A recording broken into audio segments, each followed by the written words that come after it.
জয় কৃষ্ণকালী মায়ের জয়, জয় সোনা মায়ের জয়, জয় মঙ্গলা মায়ের জয়। সবাইকে জানাই শুভ দুপুরের শুভেচ্ছা। তো আমি এই ডিউটি থেকে সবে বাড়িতে আসলাম। বাড়িতে এসে রান্নাঘরে সোজা চলে এসেছি। তো রান্নাঘরে এবার টুকিটাকি কাজ আছে, সেগুলো টুকটাক করবো আর কি। তো আমি এখানে একটু পাস্তা বসিয়েছি আজকে আমি ওটা টিফিনে নিয়ে যাব। আর কালকের কটা ভাত আছে, এখন আর রান্না করবো না, ভাত কটা একটু ডিম ভাজা করে খেয়ে নেবো আর কি। তো একভাবে এতদিন জার্নি করছি, তো মানে শরীরটা খুব ক্লান্ত লাগছে, মনে হচ্ছে একটা দিন একটু ঘরে বিশ্রাম করি, কিন্তু সেটারও তো উপায় নেই আর কি। আর কত দৌড়াবো জানি না, কপালে নিয়ে আসছি দৌড়ানো, আর কি করা যাবে, এইভাবে দৌড়াতে হবে হাজার কষ্ট হলেও। তো তোমার দাদা ভাইয়ের কাছে রাত্রেবেলা কেউ ছিল না, তো সেই কারণে একটু ভাবছি যে তাড়াতাড়ি যাব, কিন্তু শরীরটাও আজকে আর দিচ্ছেই না এখন। তারপরে ডিউটি থেকে আসতে আসতেই অনেক লেট হয়ে যায়, ওই কারণে একটু অসুবিধা হচ্ছে। তো আমি ফোন করেছিলাম, তো ফোন করে বলছে নাকি যে কালকে রাত থেকে পেটে ব্যথা করছে, সকালবেলাও নাকি পেটে ব্যথা করছে, এটাই বললো আর কি আমাকে। তো আমি যাব, তারপর বুঝতে পারবো যে কেমন আছে কি না আছে। তো চলো আমি এখন এই পাস্তাটা একটু রান্না করে নিই, তারপর স্নান করব, খাওয়া দাওয়া করব, কাজ আছে একটু, সেগুলো সেরে আবার বেরাবো। আমরা এই যে এখন রেডি হয়ে পিজির দিকে রওনা দিয়েছি। আজকে মা আর আমি যাব, দুজন যাচ্ছি আবারও। তো আজকেও অনেকটা লেট হয়ে গেছে, ডিউটি থেকে আস্তে আস্তে প্রচুর লেট হয়ে যাচ্ছে।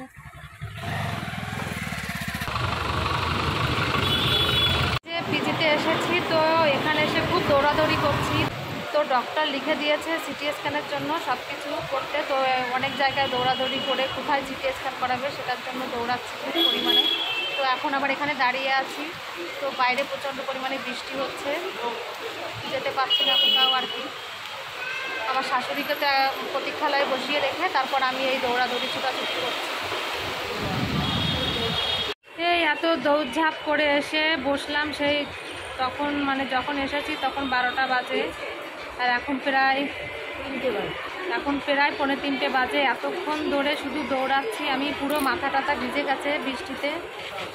সিটি স্ক্যান করবে, তো সেই সিটি স্ক্যানে কাগজ নিয়ে দৌড়াদৌড়ি করেছি। একটা পাউডার দিয়েছে, 500 টাকা দাম নিয়েছে পাউডারটা, ওটা খেতে হবে, খেলে নাকি পটি হবে, তারপর মানে পরীক্ষাটা করবে। এই পরীক্ষাটাতে খুব কষ্ট, তোমার দাদাভাই বললো, আগেও নাকি করেছে, তো অনেকবার, আগেও 2-3বার করেছে এই পরীক্ষাটা। তো তোমার দাদাভাইয়ের মনটা খুব খারাপ হয়ে গেছে, একদম দুর্বলে ভেঙে পড়েছে। তো আমি বললাম যে কৃষ্ণকালী মাকে ডাকো, মা ঠিক আছে, কোনো অসুবিধা হবে না। তো আমারও এখন আর ভালো লাগছে না, পরীক্ষাটা কথা মনে করে আমারও সত্যি কেমন মানে খুব কষ্ট হচ্ছে। তো আমি দুর্বলটা বেশি হয়ে যাচ্ছি আর কি। এই সিটি স্ক্যান পরীক্ষাটা তোমার দাদাভাই তো বহুবার করেছে, প্রায় 3 থেকে 4 বার তো করেছেই। তো সেই কারণে জানে যে এর কষ্ট কতটা হয়, কারণ কি শিরার থেকে, ওর তো শিরা শুকিয়ে গেছে, পেটের সমস্যা যেহেতু, তো শিরাটা শুকিয়ে গেছে। এবার শিরার ভিতর থেকেই ওষুধ পুশ করবে ইঞ্জেকশনের দ্বারায়, সেই যে ওষুধটা দেবে সেটা খুব স্পিডে যেতে হবে, মানে শিরাগুলো সচল হবে, খুব স্পিডে ইঞ্জেকশনটা দেয়, সেটা সহ্য করার মতনই না, খুব যন্ত্রণা হয়। তাই তোমাদের দাদাভাই খুব কাহিল হয়ে পড়েছে। ও তোমাদের আর একটা কথা বলিনি, যে পাউডারটা ডাক্তারে লিখে দিয়েছিল, সেই পাউডারটা খাওয়ার একটা নিয়ম আছে। 2 লিটার জলের সঙ্গে পাউডারটা গুলে রেখে আসছি, ওটা এখন খাবে, তারপর পটি হবে। তো ততক্ষণ আমরা বাইরে বসে থাকি, আবার 4টের সময় যখন আমাদের যেতে বলবে তখন আবার যাব। তো ভালো লাগছে না কিচ্ছু, মনটা খুব খারাপ লাগছে আজকে, যে কী করব বুঝতে পারছি না। সিটি স্ক্যান পরীক্ষাটাতে এত কষ্ট, মনে পড়লে মানে দুর্বল করে নিয়ে আসছে আমারও।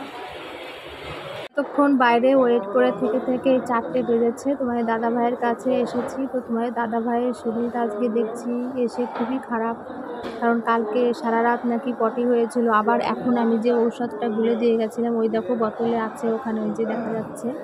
তো এই বোতলটা মানে 2 লিটার জল পুরোটা কমপ্লিট করতে হবে, ওটাই মানে পটি হওয়ার জন্য ঔষধ আছে ওখানে। তো কালকে সারা রাত যেহেতু পটি করেছে, এখন আবার যদি এরকম খেয়ে পটি করে, তো এমনিতে প্রচণ্ড পরিমাণে দুর্বল, তো কী হবে জানি না। আরও ওই সিটি স্ক্যান করবে বলে মনটা আরও কাহিল হয়ে পড়েছে। তো আমাদেরও আজকে খুব খারাপ লাগছে দেখে, কিভাবে ক্লান্ত হয়ে পড়ে আছে মানুষটা। সামনের পরে দেখলেও এত কষ্ট লাগে, তো সহ্য করতে পারছি না। ভগবান যে কেন এত নিষ্ঠুর ব্যবহার আমাদের সঙ্গে করছে। দাদা ভাইয়ের কাছ থেকে এই সবে আসলাম, তো তোমাদের দাদা ভাইয়ের শরীরটা আজকে খুবই খারাপ। তারপর আজকে সিটি স্ক্যান করবে, তাতেও মনটা খুব খারাপ আছে। আর আজকে 3টে পেশেন্ট মারা গেছে ওই রুমে, তো সেই কারণে দাদা ভাইয়ের একদম মানে মনটা একদম ভেঙে গেছে। তো খুব রাত, সারা রাত্রিবেলা, আগের দিন রাত্রিবেলা তো একদমই ঘুমোতে পারিনি, খুব কষ্ট পাচ্ছে। তো ওই দেখে আমরা আজকে আর বাড়িতে যাচ্ছি না, আমরা আজকে থেকে যাচ্ছি পিজিতে। তো এখানেই মানে টিকিট করলাম, এই যে তোমাদের দেখায়। এখানে যে রাত থাকার জন্য আমি অনেক দৌড়াদৌড়ি করে যাই হোক টিকিটটা করে নিয়ে আসছি থানা থেকে। তো আমরা এখন এই মানে প্রতীক্ষালয়ে থাকতে পারবো। মা আর আমি দুজনই একসঙ্গে আছি, দাদাও আছে, দাদা আছে তোমার দাদা ভাইয়ের কাছে। আর আমরা দুজন এখন এখানে বসে আছি। যে ওষুধটা খাইয়েছে, তো সেই ওষুধটাই মানে 2 লিটার জলের ভিতর তো গুলে পাউডারটা মেশাতে হয়েছে, তো সেটা খেয়েছে আর পাচ্ছে না, পেটে প্রচণ্ড অসুবিধা হচ্ছে, পেট পুরো ফুলে গেছে। তারপর এখন মনে হয় পটি হচ্ছে, পটিটা হওয়ার পর সিটি স্ক্যান করাতে হবে। তো তোমার দাদা ভাই বলছে সিটি স্ক্যান করালে হয়তো বাঁচবো না, এরকম করে বলছে। আজকে এতটা খারাপ লাগছে, তোমাদের কি বলবো, খুব কষ্ট পাচ্ছি আজকে আমরা। তো সেই কারণে আমরা আজকে বাড়িতে যাইনি, এখানেই থেকে যাচ্ছি। তো আমাদের মনের অবস্থা আজকে খুবই খারাপ, সারাটা দিন আজকে খুব দৌড়াদৌড়ি করেছি আমি আজকে, আমিও বড় ক্লান্ত হয়ে পড়েছি আজকে।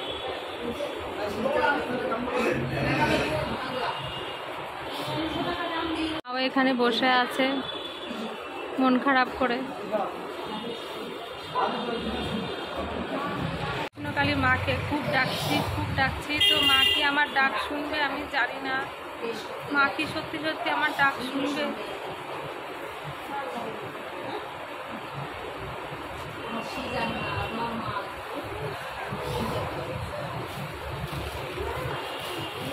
এখন এখানে বসে আছি প্রতীক্ষালয়ে।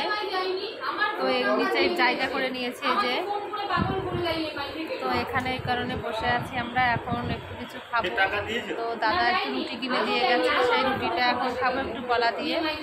তো খেয়ে এখানে চুপ করে শুয়ে থাকবো। তোমাদের দাদা ভাই তো এখনো পটি করছে। তো আজকে রাত্রে সিটি স্ক্যানটা হবে না, ওটা কালকে সকালে গিয়ে হবে।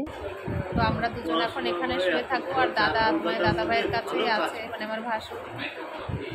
তো একটু ঘুমাচ্ছে এখন, এইমাত্র ফোন করে তাই জানলাম আর কি। তো আমি একটু এখন খেয়ে নিই, একটু আটা রুটি আর একটু কলা কিনে দিয়ে গেছিলো, সেটা এখন খেয়ে একটু শুয়ে থাকবো আর